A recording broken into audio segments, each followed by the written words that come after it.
नमस्कार मित्रांनो, कसा होता तुमचा आजचा ट्रेडिंगचा सेशन नक्की कमेंट करून सांगायचं आहे.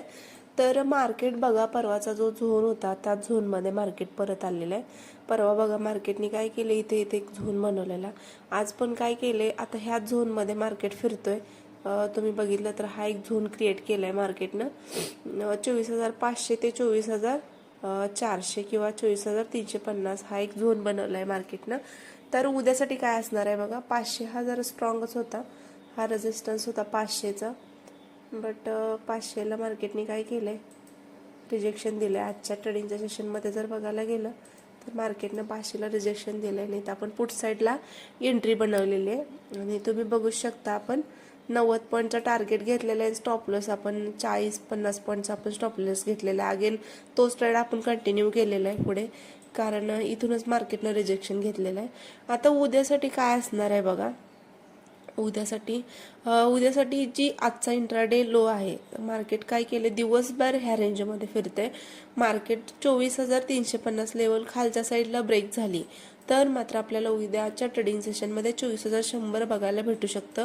आणि जर 24,500 जर वरच्या साईडला किंवा गॅप अप ओपनिंग झाली किंवा 24,500 वरच्या साईडला ब्रेक केला तर मात्र मग आपल्याला 24,700, 24,800 आणि 25,000 हे टार्गेट उद्याच्या ट्रेडिंगच्या सेशनमध्ये बघायला भेटू शकतात. जसं की तुम्ही बघू शकताय, ट्रम्पच्या रोज न्यूज येत आहेत.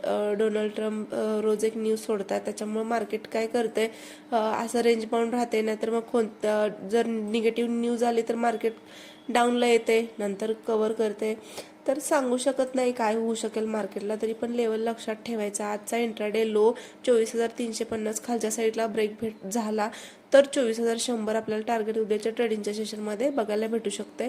24,500 जर वरच्या साईडला ब्रेक झाला, 24,700, 24,800 आणि 25,000चं टार्गेट उद्याच्या ट्रेडिंगच्या सेशनमध्ये आपल्याला बघायला भेटू शकते. तर बँक निफ्टी काय असणार आहे बघा, बँक निफ्टी बघा, बँक निफ्टी कालच्या व्हिडिओमध्ये जसं आपण डिस्कशन केलं होतं, 57,000ची लेवल ही खूप स्ट्रॉंग आहे. ही खालच्या साईडला जर ब्रेक झाली तर मग डाऊन साईडला आपल्याला मोमेंटम बघायला भेटू शकतं, असं आपण कालच्या व्हिडिओमध्ये डिस्कशन केलेलं. बट बघा 57,000ला जसं काही मार्केट आलेलं आहे, मला वाटलं की बाबा ही कॅन्डल बनून 5 मिनिटाला जर तुम्ही बघितलं सारखी डोजी चांगली कॅन्डल बनली, तर मग मी काय केलं, इथं कॉल बाय केलेला आहे. तुम्ही बघू शकता इथं 80 पॉईंटचा मी स्टॉप लॉस ठेवलेला, टार्गेट मी 350 पॉईंटचा घेतलेला आहे, जो की परवा पण मार्केटनी काय केले बघा, 400ला 57,400ला रिजेक्शन घेतले. तर ही जी वरची काय लिक्विडिटी ही टार्गेट करत मी काय केलं, हा ट्रेड मी इथं प्लॅन केला आणि वरच्या लिक्विडिटीला टार्गेट करत हा माझा टार्गेट पॉईंट ठेवून इथं मी प्रॉफिट बुकिंग केलेलं. मार्केटने काय केलं, इथूनच डाऊन साईडला मोमेंटम दिलं. उद्यासाठी काय असणार आहे बघा, जोपर्यंत मी सांगते 57,000ची लेवल, कालच्या व्हिडिओमध्ये पण आपण डिस्कशन केलेलं, 57,000ची लेवल खूप स्ट्रॉंग आहे. 57,000ची लेवल जोपर्यंत खालच्या साईडला ब्रेक होत नाही तोपर्यंत आपल्याला 56,800 आणि मग बघायला गेलं तर 56,400, 500 ही लेवल आपल्याला उद्याच्या ट्रेडिंगच्या सेशनमध्ये बघायला भेटू शकत नाही. अप साईडला काय असणार आहे, जोपर्यंत 57,000ची लेवल सस्टेन राहते वरच्या साईडला तोपर्यंत आपल्याला वरचे टार्गेट बघायला भेटणार आहे. आणि मोठे मोमेंटम केव्हा येईल, जेव्हा 57,400 ही जी काही लेवल आहे ही वरच्या साईडला ब्रेक करेल मार्केट, तेव्हा सडनली चांगले मोमेंटम येईल. 57,700, 57,800 किंवा मग 58,200, 300 पर्यंत वरच्या साईडला आपल्याला मोमेंटम बघायला भेटू शकतोय.